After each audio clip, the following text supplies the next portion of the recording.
Yo, what is up, guys? Oscar here with a new video, and this is going to be discussing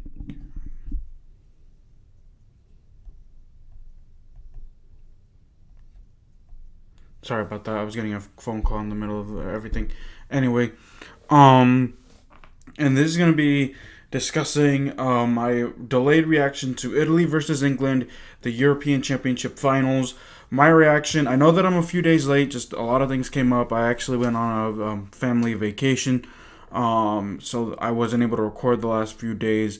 I did record, a short clip of me at the beach and stuff like that, but I am back in my studio now, so let's go ahead and discuss this game. Just a few notes here before we begin, though. I will be, discussing certain things, European soccer-wise, football-wise. Some Real Madrid video coming out. Florentino Perez. Actually, some leak audios. I'll be discussing my reaction to that. I will not go in depth because that is going to be a touchy subject for many Madrid fans and European soccer fans around the world, but I will be discussing my thoughts on what that could mean, or what does it mean. Florentino Perez, why he can't keep his mouth shut and stuff like that. But that'll be another video. That'll be another video along with some news regarding my channel. So stay tuned for that. Like I said, things are going to change for my channel. In fact, my 1 year anniversary of my YouTube channel is coming up here soon in the next few days, few coming weeks. I will have a few guests and stuff like that, but I'll make that announcement either tomorrow or later next week, or at some point next week. So let's go ahead and let's get started. Let's talk about this Italy England game. Where do I begin? England, what were you thinking? Here's the thing. Yes, I didn't like Italy. Yes, I didn't want Italy to win. But unfortunately, Italy, by the time they won in the semifinals, I had to respect them. I had to acknowledge them as, a top team again. Because here's the thing. 2006 was the last time they were actually relevant. 2010, they got knocked out by Spain. 2008, they got knocked out by Spain in the European Championships of 2008. They didn't get past the first round in the European Championships in 2010. 2012, they got knocked out again by Spain. 2014, they didn't make it past the round of 16, I want to say, in 2014. I can't remember how far Italy went there. And then 2016, they made it to the quarterfinals, but got knocked out there. And then 2018, they didn't even qualify at all for the World Cup. So here we are in 2021. It would have been 2020 last year, but because of the pandemic. So here they are. They have an interesting group. They actually, dominate their way through the group stages of the European Championships. Then they have in my opinion, they had the easiest way to go through to get to the finals. In my opinion, of course, maybe semifinals, Spain would have given them a run for their money. But at the end of the day, when I saw them go to penalties, I was like, all right, Italy's going to win this, no problem.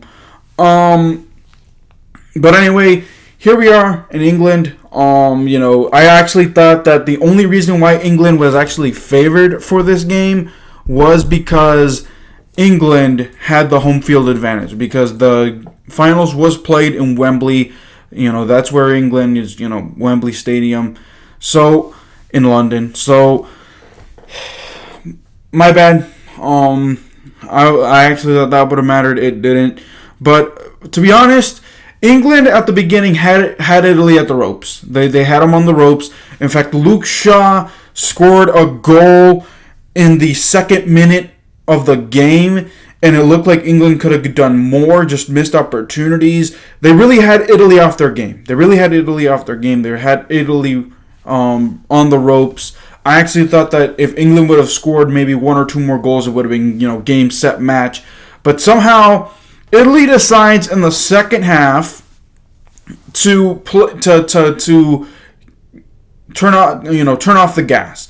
They get their legs off the gas pedal, and then they drive. If you drive a car, when you have the foot on the gas and you're speeding, trying to get to a spot, and you're saying, all right, we're almost there. Let's let it up, and you don't. Or say that you're in a race. Let's use a race car. You're like, all right, I'm close here.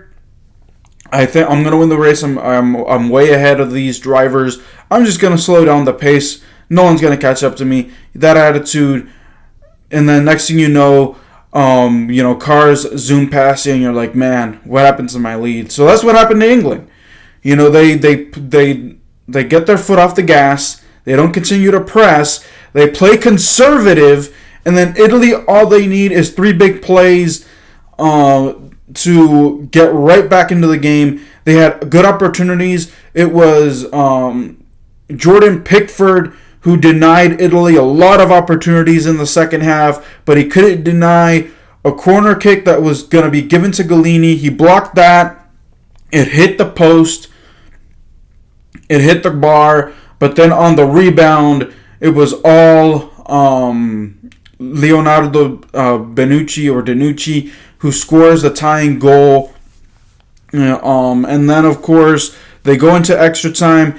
And here's what I'm going to say about England as well. What were you thinking? You make ridiculous substitutions. You make questionable substitutions in the second half and in the extra time period of 30 minutes. And then what you do is you leave the penalty shootout to the youngsters, to the young boys. You need your veterans to be the penalty guys. No disrespect. I don't want to disrespect the young boys because they have a future ahead, but they're not used to those pressures. Some of those players were 18, 19. I think the oldest of the youngest ones were like 21, 22 years old. They are not used to that pressure. This is their first major tournament. Why would you do that? Why? Why would you use your youngsters for the penalty shootout? Because what happened?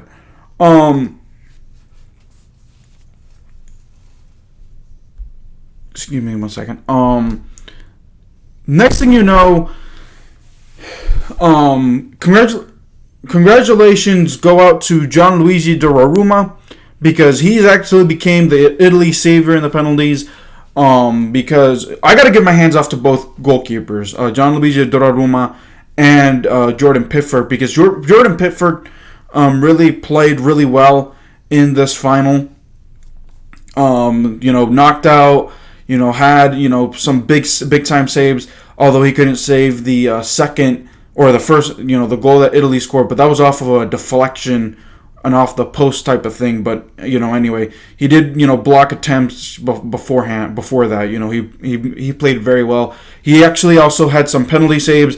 Like I said, the youngsters, they leave the penalties up to the youngsters. The youngsters misses, because here's the thing: Jordan Pickford in the penalties blocked two penalties, and then Italy gets ahead. By one in the shootout, and then they just need one more to close out the game. But Jordan Pickford saves. Excuse me, getting some burps. But saves England's chances, even though in the next shootout opportunity, I can't remember. I think it was Sancho. I can't remember who it was. It was one of those young guys. Misses it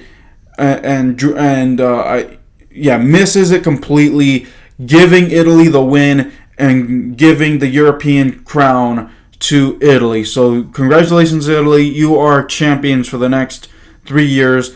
in 2024 until 2024, but well deserved. You came back. You played very well. Both teams played very well. Just England didn't keep on the pressure. They played conservative, and then they used their substitutions were questionable.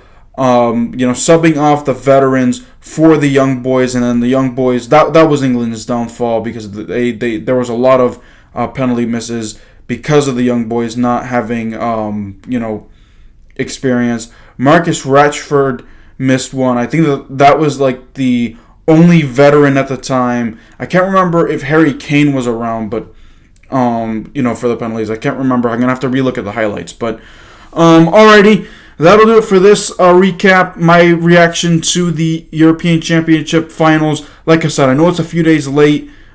Just had some things to take care of throughout the week, and then of course I went on vacation. So if I didn't say it at the beginning, I apologize. My whole spiel.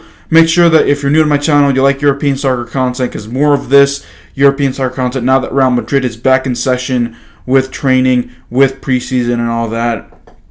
I will definitely report on it. And then, of course, if you're a Washington football team fan or just American football fan in general, please subscribe as well, because I also discussed that as well with training camp coming up and the new season coming up as well. So that'll do it for this video. You should subscribe, like, share, comment, because I like to know your thoughts. Until then, guys, keep it real. I'll see you guys next time. Peace.